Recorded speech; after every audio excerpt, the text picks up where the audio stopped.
Hello everyone, how are you? Welcome back to योनी classes. So कैसे हो आप सब? फटाफट से कमेंट करके मुझे बताओ। और हाँ, आप सबके एग्जाम को ज़्यादा टाइम नहीं रहा है। अभी मुश्किल से ज़्यादा मान के चलो तो आपके पास बस 40 दिन है, यानी कि 40 डेज है। और इन 40 डेज की एक ऐसी स्ट्रेटेजी आप सबके पास होनी चाहिए जिससे कि आप अपने एसओएससी के एग्जाम को अच्छे से क्लियर कर लो, क्रैक कर लो। तो उसके लिए भाई अब ये वो वाला टाइम नहीं है कि आप हंसते खेलते कूदते रहोगे, घूमते फिरते रहोगे और मजे मजे में रहोगे और आपको पढ़ाई की कोई टेंशन ही नहीं होगी। अगर आप ये वाली ट्रिक भी अभी भी फॉलो कर रहे हो और पढ़ाई बिल्कुल भी नहीं कर रहे हो तो प्लीज मैं उन सब बच्चों को हाथ जोड़कर कहना चाहूंगी कि आप सब पढ़ाई करना स्टार्ट कर दो। क्योंकि अगर आप सबने पढ़ाई स्टार्ट नहीं की तो टाइम जो है वो चला जाएगा। जैसे आप सबके पास नवंबर से ही क्लासेस जो है वो स्टार्ट हो चुकी हैं और नवंबर से ही बहुत सारे बच्चों ने पढ़ना भी स्टार्ट कर दिया है। तो नवंबर से लेके जनवरी आ गया है और आप सबने अभी तक अगर पढ़ना शुरू नहीं किया है तो आखिर के इन 40 दिनों में आप सबको कैसे पढ़ना है, आज उसके बारे में डिस्कस करेंगे। और जो बच्चा नवंबर से स्टार्ट कर चुका है उसके लिए भी ये वीडियो काफी ज्यादा हेल्पफुल रहने वाली है, क्योंकि इसमें आपको कुछ ऐसी टेक्निक्स ट्रिक्स बताऊंगी जिसका यूज करके, जो कि आपकी खुशी दीदी ने भी अपने टाइम पर यूज की थी, तो मेरी तरफ से तो ये बिल्कुल अप्रूव्ड है। अब फटाफट से आप सब भी जल्दी से इस वीडियो को लाइक करो, अपने दोस्तों में शेयर करो और हाँ, अगर कोई न्यू बच्चा है तो सब्सक्राइब कर लो एंड नोटिफिकेशन को भी ऑन कर लो, क्योंकि अब योनी क्लासेस पर जोरों शोरों से तैयारी स्टार्ट होने वाली है। और एसएस यूनिकन्स पर भी आप सबके लिए preparation videos, strategy videos, updates, notifications, everything उस पर भी आपको सब मिलेगा। तो हमारे सेकंड यूट्यूब चैनल एसएस यूनिकन्स को भी प्लीज सब्सक्राइब करो। ओके, अब स्टार्ट करते हैं हमारी इस तड़कती भड़कती स्ट्रेटेजी वाली वीडियो को। हाँ, सबसे पहले अगर आप देखो एक ओवरव्यू देखें तो हमारे पास कुल मिला के 40 दिन बचे हुए हैं, क्योंकि जनवरी तो खत्म ही हो गया ये समझ लीजिए, फैब स्टार्ट हो चुका है और कुछ कहा नहीं जा सकता कि क्या पता कब एग्जाम हो जाए। फरवरी के लास्ट में भी हो सकते हैं, मार्च के फर्स्ट वीक में भी हो सकते हैं, बट हाँ इतना मेरे को लगता है कि इतनी जल्दी नहीं होंगे। आपका सिलेबस रिलीज होने के बाद भी एटलीस्ट एसओएससी आपको 2 वीक्स देता है और आपके जो फॉर्म फिलिंग है उसके खत्म होने के बाद भी एसओएससी आपको कम से कम 1 महीना तो देता है। तो हमारे पास 30 से 40 दिन अभी भी बाकी हैं। उसमें आपको कैसे पढ़ाई करनी है? नंबर 1, आपको जो है अपने सिलेबस को जो है एक तरीके से उसका एक माइंड मैपिंग कर लो।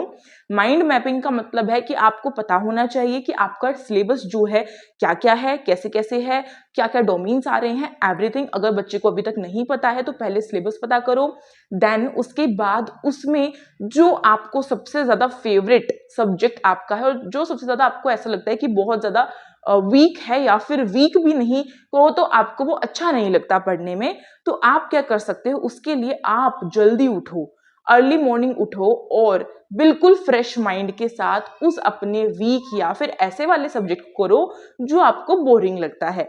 जैसे कि कुछ बच्चों को मैथ्स बहुत डिफिकल्ट और बोरिंग लगती है, हालांकि होती नहीं है बट लगती है। अब क्या कर सकते हैं, मन नहीं मान रहा है तो पढ़ाई तो करनी पड़ेगी। उसके लिए आप सब क्या कर सकते हो, सुबह जल्दी उठकर या फिर कभी भी जब आपका माइंड बिल्कुल फ्रेश हो तब आपको मैथ्स करनी चाहिए, ऐसा सब कोई सजेस्ट करते हैं।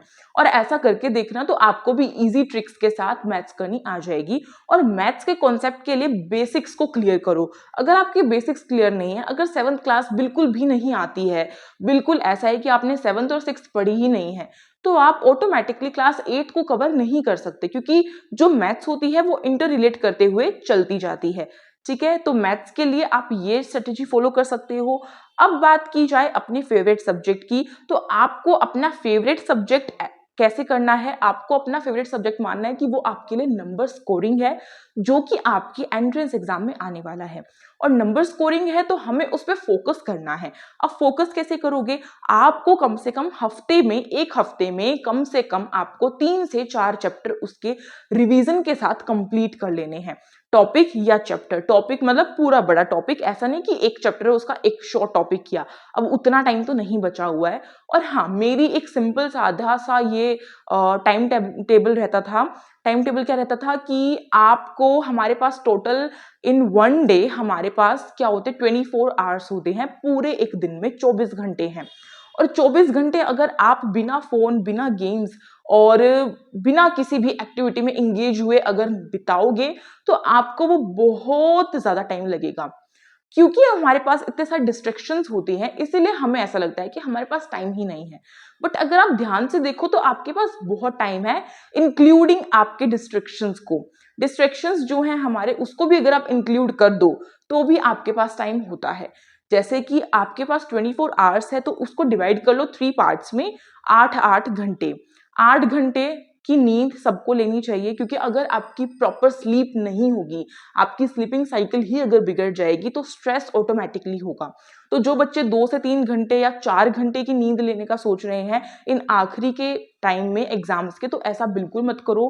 अपनी स्लीपिंग साइकिल को अच्छा करो। रात भर आपको ना तो ज्यादा पढ़ाई करनी है कि 4-4 5-5 बजे तक पढ़ाई कर रहे हो, अगर ऐसा कर रहे हो तो फिर सुबह उठ के सो जाओ या फिर शाम को ही सो जाओ, कुछ इस तरीके से। मतलब आपको पूरे दिन में 8 घंटे की नींद जरूर लेनी चाहिए। 8 घंटे इसमें कट हो गए, अब हमारे पास बचते हैं 16 घंटे, तो 8 और 8 घंटों में इसको डिवाइड कर दो। 8 आवर्स में आप अपने स्कूल चले जाते हो, 6 आवर्स का स्कूल होता है सबका ऑलमोस्ट, और उसके बाद आपका ट्यूशन रह जाता है फॉर 1 और 2 आवर, तो 8 घंटे उसमें चले गए। अब बचे हमारे आखिर के 8 घंटे, इनको कैसे करोगे अपना एक तरीके से यूटिलाइज। तो इसको यूटिलाइज करने के लिए आपको क्या करना पड़ेगा, आपको करना पड़ेगा इसको थोड़ा थोड़ा डिवाइड। जैसे कि आप अपनी स्टडीज के लिए टाइम निकाल कर लाओगे, 3 घंटे या 2 घंटे इनफ है। आई थिंक 3 आवर्स एक दिन में पढ़ाई करने के लिए बहुत होते हैं। 3 घंटों में आप अपने रिवीजन कर सकते हो, न्यू टॉपिक सीख सकते हो, ओके, और अच्छे से चीजों को रिवाइज कर सकते हो। तो ये चीज आपको करनी है। 3 आवर्स निकालो अपनी स्टडी के लिए पूरे एक दिन में। 24 घंटों में से 3 घंटे निकालने हैं, बाकी के घंटे तो ऐसे ही आपके रेगुलर एक्टिविटीज में जाएंगे, जैसे कि स्लीपिंग, स्कूल, ट्यूशन और होमवर्क, और फिर खेलना भी तो है ऑफ कोर्स, क्योंकि हमें अपने माइंड पे प्रेशर नहीं लेना है। जो बच्चा प्रेशर ले रहा है, टेंशन लेके पढ़ाई कर रहा है, नो। अगर आप इस स्टेज में आके पढ़ाई करोगे कि आपके माइंड में 24 घंटे ये चलता रहे कि एग्जाम है, ये कर लो, वो कर लो, और इतने सारे डिस्ट्रैक्शंस आ जाएं, तो आप चाहकर भी अच्छे से पढ़ाई नहीं कर पाएंगे। आपको एक फोकस के साथ पढ़ाई करनी, कंसंट्रेशन के साथ, तो उसके लिए 3 घंटे पूरे दिन में इनफ होते हैं। और फिर बाकी के जो 5 घंटे बचे उसमें खेलो, कूदो, फोन चलाओ, जितनी भी एक्टिविटीज करनी है आपको, अपनी फिजिकल, आपको जो है को करिकुलर जितनी भी एक्टिविटीज होती हैं, खेलने कूदने की, घूमने फिरने की, जो करना है, मूवी देखनी है, कोई टीवी देखना है, कोई गेम चलाना है, कोई गेम खेलना है मोबाइल फोन में, इंस्टाग्राम पर रील स्क्रॉल करनी है, यूट्यूब शॉर्ट्स देखनी है, या कुछ भी आपको ऐसा लगता है, तो वो आप अपने बाकी के इन 5 घंटों में, बचे हुए 5 घंटों में आराम से कर सकते। और अब बच्चे ये भी कहेंगे कि दीदी हमारे पास स्कूल का होमवर्क भी तो होता है, वो कैसे करें। तो देखो भाई, जो 5 घंटे हैं उनमें आपको अपना होमवर्क भी करना पड़ेगा, क्योंकि देखो ऐसा होता है ना हमारे साथ कि आपको जो वीडियोस वगैरह देखनी होती है एसओएससी की पढ़ाई के लिए, उनमें 3 घंटों को इंक्लूड मत करना। 3 घंटे का मतलब ये है कि कॉपी पेन वाली पढ़ाई करो, और उसमें जो है आप रीडिंग करो, रिवाइज करो, प्रैक्टिस टेस्ट करो, ये सब करो, ये है 3 घंटे। बाकी के जो 5 घंटे, अब देखो इतने वो पूरे एक फन वाले मजे तो नहीं हो पाएंगे जो आपके रेगुलर डेज में होते हैं, बट हाँ, बस ये आखिर के 40 दिन ही तो है, इन्हीं को आपको बस इस तरीके से अगर आप निकाल लोगे इस स्ट्रेटेजी के साथ, तो आई गेस आपको एसओएससी में जाने से कोई भी नहीं रोक सकता है। ठीक है, आपको ऐसा ही करना है। नोट्स खुद से प्रिपेयर करना अच्छा लगता है तो प्रिपेयर करो, अभी भी टाइम है। शॉर्ट नोट्स बना सकते हो जो 1-2 पेज के होते हैं, ज्यादा पेज के मत बनाओ, शॉर्ट नोट्स बनाओ। और हाँ, आपको अब आखिर के दिनों में क्या करना है, हर दिन आपको करना है कि अपने प्रैक्टिस टेस्ट जो है हर सब्जेक्ट के, हर टॉपिक के, इनफैक्ट हर चैप्टर के आपको लगाने हैं। अब जैसे कि प्रैक्टिस टेस्ट के लिए आप बहुत सारी चीजों का यूज कर सकते हो, उसमें से एक है आपके पास सोर्स, बहुत बड़ा सोर्स आप सबके लिए है ये एसओएससी यूनिकन्स की बुक्स। एसओएससी यूनी क्लासेस ने आप सबके लिए इन बुक्स को तो लॉन्च किया ही है। अब इतनी मोटी ताजी बुक अगर बनाई है तो इसमें प्रैक्टिस टेस्ट तो होगा ही ना, तो उसको भी आपको अच्छे से करना है। क्लास 11 PCM है, ये क्लास 9th ह्यूमैनिटीज की बुक है, इसमें भी प्रैक्टिस टेस्ट है। उसके बाद आती है आपकी क्लास 9th की हाई एंड की बुक, जिसमें प्रैक्टिस टेस्ट है, डोमेन नॉलेज है, रीजनिंग है, एवरीथिंग। क्लास 11th की PCB की बुक है, जिसमें कि आपके सब कुछ इंक्लूड है, physics, biology, chemistry, reasoning, everything and mock test, PYQ, OMR सब कुछ है। और ये आपकी बिल्कुल बहुत प्यारी बुक है, स्टैम्प की बुक है, बहुत सारे बच्चों ने परचेज कर ली है। अब काउंटिंग तो मैं कभी करती नहीं, लेकिन हाँ इतना जरूर बता सकती हूँ कि लगभग 50% बच्चे जो कि SOSC में फॉर्म फिल करने वाले हैं वो इनको क्या कर सकते हैं, परचेज कर चुके हैं ऑलरेडी।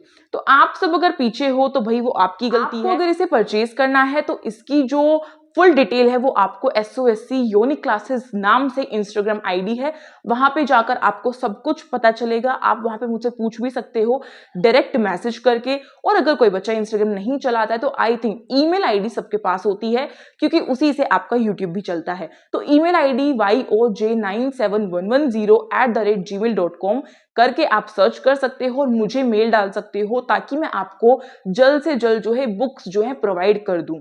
ठीक है। और रही बात आप सबके पेड कोर्स की, तो आप उसे भी ज्वाइन कर सकते हैं जिस बच्चे को ज्वाइन करना है। अगेन कहूंगी इंस्टाग्राम ID पर आप मुझसे विजिट कर सकते हैं। ओके, अब हम बात करते हैं प्रैक्टिस टेस्ट। में ये नहीं कहूंगी खाली आप हमारी बुक जो है उसी पर निर्भर रहें, मैं बिल्कुल ये नहीं कहती। आपको अगर कहीं और से ऐसा सोर्स मिल रहा है आप उसे भी कर सकते हैं, लेकिन हाँ आपको अपना लेवल अपने क्राइटेरिया के अकॉर्डिंग पढ़ना है, सिलेबस और एग्जाम पैटर्न के अकॉर्डिंग आपको वो टेस्ट करके देखना है। इतना करो और आखिर के दिनों में एक मॉक टेस्ट और एक PYQ जरूर से करो, ताकि आपको पता चले कि एग्जैक्टली सेक्शन वाइज डिवाइड कैसे है SOSC आपके डोमेन के अकॉर्डिंग। तो ये रही आज की स्ट्रेटेजी। अब और अगर मैं आपसे बात करूं तो आपको एनालाइज करना है खुद को। सुबह सुबह उठकर टू डू लिस्ट बनानी है, फटाफट से माइंड में बनाओ, कॉपी पेन पे बनाओ, जैसे आपकी मर्जी है वैसे बनाओ। टू डू लिस्ट में आपको सिंपली लिखना है कि आपको आज क्या क्या पढ़ना है, कैसे अपना डे प्रोडक्टिव बनाना है, शॉर्ट पॉइंट्स में लिखना है। माइंड में भी नोट डाउन खुद से कर सकते हो, माइंड में रखना है अगर आपने किया है तो। और किसी को दिक्कत आ रही है तो कॉपी पेन तो है ही आप सबके पास। फिर पूरे दिन उसको एक तरीके से आपको क्या करना है, उसको एक तरीके से प्रोसीड करना है, यानी कि जो आपने बनाया है उसको आपको क्या करना है, अपने पूरे दिन में आजमाना है। और रात को आपको सोचना है या टिक करना है कि आपने क्या किया है और क्या नहीं किया है। और अगर आपको ऐसा लगता है कि आपने आज के दिन 100% दिया है तो सबसे पहले खुद को क्लैपिंग देनी है, शाबाशी देनी है और नेक्स्ट डे के लिए मोटिवेट रखना है। और अगर आपको ऐसा लगता है कि आज मेरे से 100% नहीं हो पाया, बट हाँ 80% या 70% हो गया है, सो डोंट वरी, टेंशन नहीं लेनी है। आपको सोचना है कि मैं नेक्स्ट डे इससे भी अच्छा करूंगी या करूंगा। तो ये चीज अगर आप फॉलो करते हो तो इतनी कोई खास या ऐसा कोई पहाड़ नहीं है SOSC का एग्जाम। जितना मुश्किल आप सोच लेते हो चीजें उतनी मुश्किल नहीं होती हैं। ये चीज मैंने भी आप सबको बताई हुई है कि छोटी छोटी चीजें हमें बहुत मुश्किल लगती हैं और जब हम उसको करते जाते हैं ना तो वो बहुत आसान हो जाती हैं। और ऐसा लगता है कि क्या हम इसको मुश्किल मान रहे थे, ये तो बहुत इजी थी। ठीक है, तो आप सबको अपनी पढ़ाई अच्छे से करनी है। और अगर आपको ऐसा लगता है कि आपकी कहीं पे कमी रह गई है या आपको जो है कुछ समझ में नहीं आ रहा है, कोई भी रिलेटेड वीडियो से रिलेटेड या कोई भी आपको चैप्टर टॉपिक से रिलेटेड SOSC से रिलेटेड अगर आपको कोई भी डिफिकल्टी आ रही है, so you can ask freely. आप बिल्कुल मेरे से पूछ सकते हो, मैं आपको सारी चीजें लाइन टू लाइन गाइड करूंगी, क्योंकि मैं आप सबके लिए यहाँ पे प्रेजेंट हूं। तो चलिए फटाफट से कमेंट बॉक्स में अपनी कमेंट्स छोड़ दो। आप सबका ड्रीम SOSC स्कूल कौन सा है, कौन से एरिया में है और आप सब कितनी शिद्दत से पढ़ाई कर रहे हो, फटाफट से कमेंट करो। और हाँ, कमेंट करके मुझे बताओ कि आज की स्ट्रेटेजी आपको कैसी लगी और क्या आप इसे फॉलो करोगे या नहीं। और लाइक तो आपने कर ही दिया होगा इस वीडियो को, जिस बच्चे ने नहीं किया है अब एंड तक आ गए हो, इसका मतलब यही है कि आपको वीडियो अच्छी लग रही है। तो फटाफट से इस वीडियो को लाइक कर दो, शेयर करो अपने फ्रेंड्स में। और हाँ, यूनिक क्लासेस का नारा है SOSC हमारा है। इस नारे को अगर आपने कमेंट बॉक्स में छोड़ा है किसी दिन, आज छोड़ दो और फिर 2-3 महीनों बाद जब आपका रिजल्ट आए तो उसी नारे को दोबारा देखना, तब आपको पता चलेगा कि क्या आपने उसको जो है पूरे अच्छे तरीके से उस पर फोकस किया या नहीं किया। और हाँ, आप अपने सिलेबस की एक जो फोटो है उसे अपने डेस्क पे या फिर अपनी किसी भी वॉल पे जिस पे आपकी नजर पड़ती है उस पर डाल सकते हो और इंपॉर्टेंट चीजों को टिक कर सकते हो जो आपने कंप्लीट कर दिया। ये मेरी लास्ट टिप थी आज की। तो चलिए मिलते हैं एक नई वीडियो में, तब तक के लिए thank you so much for watching this video. Stay tuned.